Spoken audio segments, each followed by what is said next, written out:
নবী সাল্লাল্লাহু আলাইহি ওয়াসাল্লাম বলেছেন, কিয়ামতের মাঠে আল্লাহ পাক 7 শ্রেণীর মানুষকে এই আরশের ছায়ায় ছায়া দিবেন। কত শ্রেণী? যুবক ভাইরা হাদিসটা খুব ভালো করে শোনেন, কারণ এখানে সবগুলো হওয়ার মতো সম্ভাবনা আপনার আছে। 7টা শ্রেণীর অন্তর্ভুক্ত হওয়ার সম্ভাবনাই যুবকদের আছে, সবার নাই। 1 নম্বর হচ্ছে ন্যায়পরায়ণ শাসক। সুযোগ আছে তো? শাসন ক্ষমতা খারাপ কিছু না, কিন্তু শাসন ক্ষমতা পেয়ে যদি মানুষ ন্যায় বিচার করে ভালো, যদি জুলুম করে তাহলে আল্লাহর সামনে জবাবদিহি করতে হবে। That's all. 2 নম্বর সেই ব্যক্তি যার অন্তর মসজিদের সাথে ঝুলন্ত থাকে। কার সাথে? মোবাইলের সাথে না। কার সাথে? এখন অন্তর কার সাথে ঝুলন্ত থাকে? মোবাইলের সাথে। মসজিদের সাথে অন্তর ঝুলন্ত মানে কি? এটা কি সত্যি সত্যি কলিজে ঝুলা আছে? রূপকথা। মানুষ তো রূপক অর্থ বুঝতে পারে না এখন। মানে আপনি নামাজের জন্য, জামাতে নামাজ পড়ার জন্য উদ্গ্রীব হয়ে থাকেন, এটা হলো মসজিদের সাথে ঝুলন্ত হৃদয়।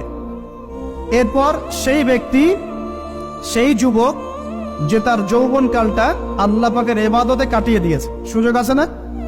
আছে কি নাই? যুবকদের সুযোগ আছে কি নাই?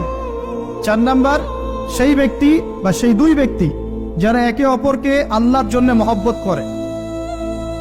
বয়ফ্রেন্ড গার্লফ্রেন্ড ট্রেডিশন বলা হচ্ছে না, বয়ফ্রেন্ড গার্লফ্রেন্ডের হারাম জেনার ভালোবাসা বলা হচ্ছে না। কি বলা হচ্ছে? দিনের জন্য, আল্লাহর জন্য দুজন পরস্পরকে ভালোবাসে, আল্লাহর জন্যই বিচ্ছেদ ঘটে। 5 নম্বর সেই ব্যক্তি যাকে, যুবক ভাই শোনেন ভালো করে, সেই ব্যক্তি যাকে কোনো সুন্দরী নারী জেনার জন্য ডাকে।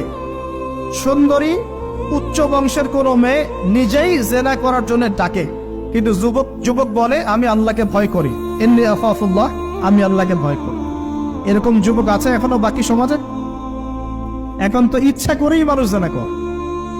এখন তো জেনা এত সহজ, মানুষ 1000, 1500, 2000 টাকা দিয়ে জেনা করতে পারে। এই সমাজে জেনা সহজ, বিয়ে হয়েছে কঠিন। আর কে? আর সেই ব্যক্তি যে এত গোপনে দান করে, যার বাঁ হাত জানে না ডান হাত কি দান করেছে।